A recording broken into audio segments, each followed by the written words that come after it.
欢迎来到新闻和活动频道，请订阅和分享已更新有关当今最着名明星的最新信息。雨夜南京，周深与3万落汤鸡的默契。5月的南京，雨季如约而至。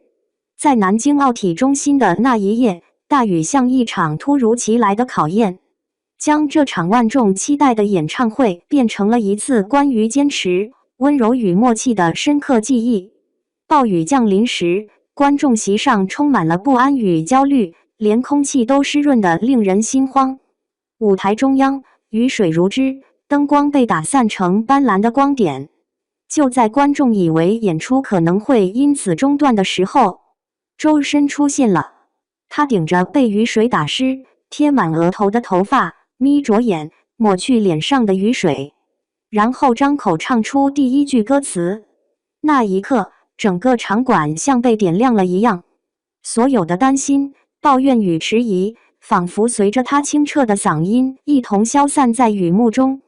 雨势不减，舞台却从未沉默。大雨打在舞台板上、麦克风上，发出噼啪声响，与周深的歌声混合在一起，成为独一无二的节奏。雨水模糊了视线，却从未击溃他的专业。他每换一口气，都在不经意间抹去眼角的水珠。他声音依然稳如磐石，穿越雨幕，在3万观众的心头缓缓落地。头发白做了一句略带调侃的抱怨，竟成了那晚最温暖的台词。周深一边努力地看清前方，一边半开玩笑地说着这句台下都听得见的吐槽，瞬间引爆了全场笑声。3万人顶着湿漉漉的头发，穿着一次性雨衣，被他的一句话逗得像孩子一样笑出了声音。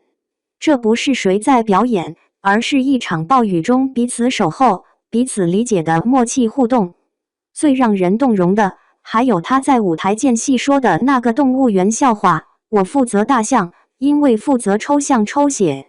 这个略显冷门的段子，在那样一个湿冷夜晚，却像一道暖流迅速在观众之间传递开来。笑声在冷雨中蔓延，比舞台灯光还要灼热。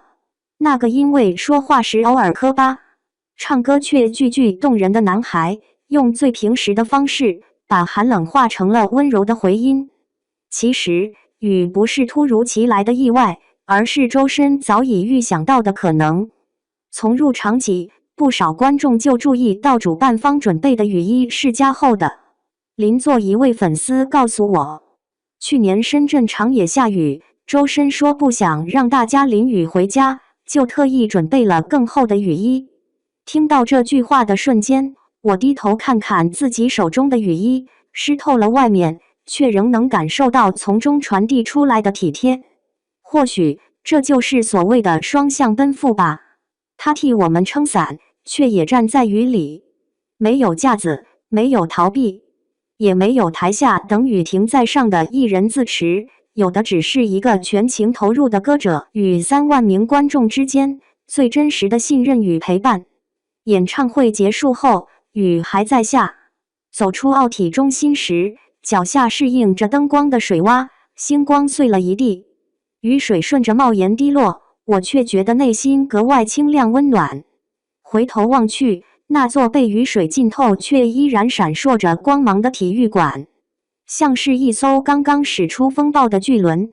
而那个站在舞台中央，被雨水打得湿透却依然微笑着的歌者，用歌声写下了一场雨夜最动人的注脚。原来，最令人难忘的舞台，不一定在光影交错的镜头中，而在这样一个雨夜中，你我都淋成落汤鸡，却谁也不曾后退的现场在暴雨中彼此照亮，那才是真正的温柔与热爱。